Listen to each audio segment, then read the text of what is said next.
everybody. So it's a gorgeous day. I am on the Heather with Pearly Shell Fiber Arts, and we are on the coast of Washington, as far south as you can get before you go, into Oregon. And I wanted to show you guys how I wash wool. I wanted to wash some wool today because I'm going to die. So, I have my soap here. This is a spin washer. And with a spin washer, you have two compartments. You have your wash compartment and your spin compartment, your rinse. You have a timer up here. I can mix in my soap. And you see it's bubbling. I don't put a lot on there. Hi, Jessica. So I've got some BFL here today that I'm going to wash. I'm probably going to get carried away and wash a ton because I moved this outside. Look how pretty that is. Super pretty. So what I love about the spin washers is it does the vast majority of work for me. There's a hose that hooks up to my sink in the bathroom or in the garage that has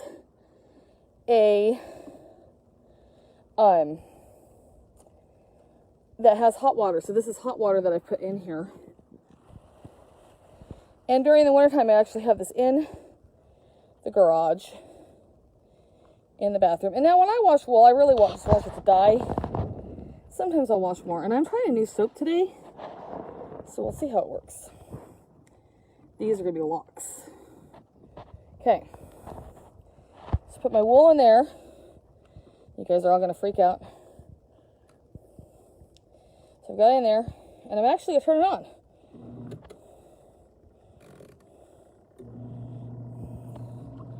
And I'm just going to do that. Let it go through. Turn it off. And all that did was start the spin, or not start the spin, but start the cycle. And you can see how dirty that is already. And I'll just leave it on for a minute. It's like 70 degrees here again. It was 85 here at the coast yesterday. It never does that here. And let the soap do its magic. I don't complicate washing wool. I just kind of let it do its own thing. I'm not a wool washing expert, but I really do like the spin washers.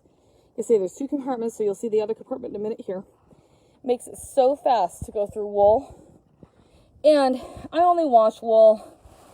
They say that typically I'm going to dye in the lock or mess within the lock. This one has beautiful pearled BFL lock structure. It's just gorgeous. And that's going to dye up really pretty. Okay, so let me soak for just a minute. I'm going to hit this over to drain. And a lot of people use spin dryers. A lot of the dyers use spin dryers. But I bought this, and like I say, it's been a lifesaver. I do all of my yarn in it too.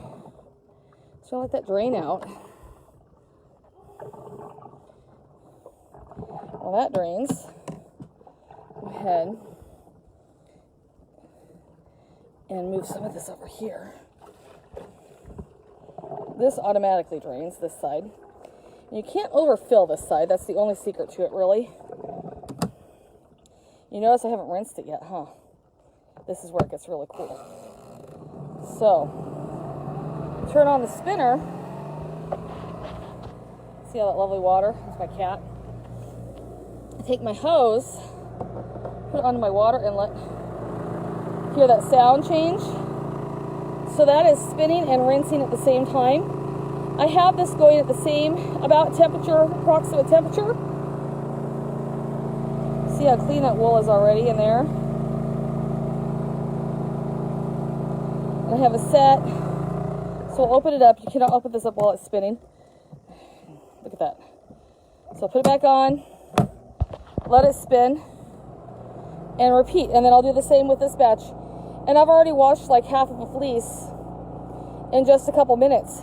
The coolest thing is that it also it does not get anything dirty. Keeps it all confined. And this is also how I rinse all of my dyed yarns and rovings and everything else. So it's really cool.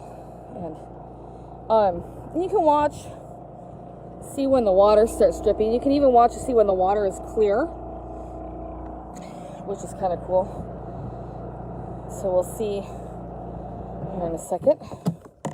Oh, look. And look at that beautiful, beautiful, beautiful white wool. It's clean, doesn't smell soapy. And we're ready for the next batch.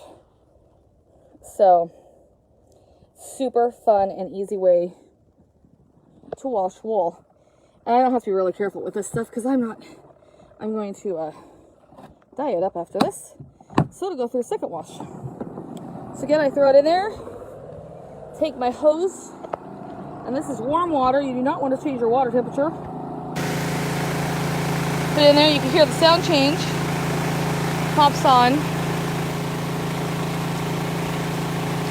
Until I think it's about rinsed well enough because it's rinsing in the spin. And then I take it out. And where I live is really, really crazy humid. We're only half a mile away from the ocean. So spinning it like this is the only way I can get wool dry. Otherwise, I just can't. And this was a game changer. You can get these all online. You can look up spin washers. They use them in Europe. Or a lot of apartments use them as their only washing. No, I don't reset my water heater. If I'm washing I really only wash to use the fiber for dyeing. And by the time I dye it in a dye pot, it gets it pretty clean. So I don't have to reset it. Mine is probably set at 120. It's touchable water. But that said, my fingers are restaurant fingers, so my touchability might be higher than some. And just fill this up. And you don't have to fill it up all the way. So to get enough water in here to do stuff, make it all squishy. It's really easy. But if you do wash a lot of wool at home or you want to process a lot, this is a great investment. It comes out practically dry on the other side. I mean, it'll be dry by tonight if I didn't leave from here and pop it in a dye pot. So, and you can see there. I'm going to add some soap. A little soap goes a long way. Never want to add a lot. This is a crazy concentrated soap that I'm trying out. And I can't tell you what it is because I don't know whether it works. So I don't want to say, oh, it's this. And then you guys be all like, well, that didn't work. So we don't recommend anything we don't use. I will tell you it's not a wool soap. It's something funky. Again, just turn it on to swish it, and then I'm off. And then I soak it. And over here is my last. And you can see how nice and pretty that is. If I was going to take this and process this as is, I would wash it one more time. But since it's going in the dye pot, I don't have to. So anyway, hope you guys are all doing something fun. I hope it's warm wherever you are and that you are enjoying the outside because it's gorgeous. See you later.